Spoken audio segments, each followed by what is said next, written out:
ना मां कैकेयी को।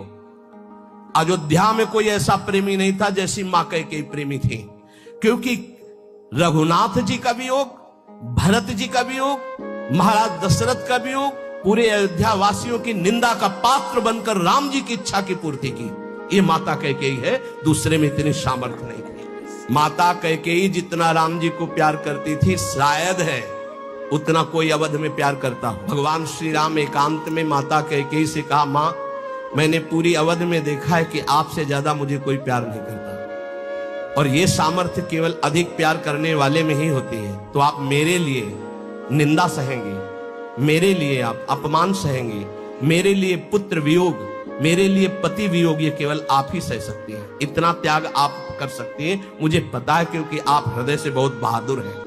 देवासुर संग्राम में साथ गई थी कैकेयी जी महाराज चक्रवर्ती सम्राट दशरथ के। भगवान राम जी इसीलिए कह रहे हैं कि आपका हृदय वीर रस से भरा हुआ है, आप सह सकती हो मां, बस एक मेरी इच्छा है। तो उन्होंने कहा, हे राम तुम्हारे लिए अभी प्राण त्याग सकती हूँ, तुम्हारे लिए सब कुछ त्याग सकती हूँ। तो उनका आपको बस जिसलिए मेरा अवतार हुआ, मैं संतों के सुख के लिए अवतरित हुआ हूं, मैं अवध का राजा अभी नहीं बनूंगा, अभी आपको मुझे वनवास भेजना ही होगा। मां कैकेयी ने एकांतिक भगवान की आज्ञा का पालन किया, ये ध्यान रखना। कैकेयी जी का हृदय बहुत रघुनाथ जी के प्रेम में डूबा, ये कोई नहीं जानता।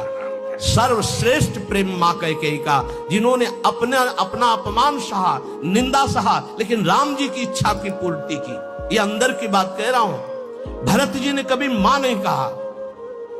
जब राम जी वापस अयोध्या आए तो उन्होंने कहा, बेटा तुम्हारी पूरी बात मानी थी, पर मैं एक बात नहीं सह सकती, अपने पति का वियोग सह गई, लेकिन मेरे भरत ने आज तक मां नहीं कहा। बेटा अब मेरी इच्छा एक बार मां कहला। तो राम जी जा रहे थे, भरत जी को सूचना मिली कि राम जी एक कहलाने के लिए आ रहे हैं। उनकी जो दशा हुई वो देखकर भगवान वापस हो गए कि ऐसा नहीं, एक बार भी मां। इतना कष्ट सहा माता कैकेयी ने, लेकिन राम जी की इच्छा का पालन किया। ध्यान रखना।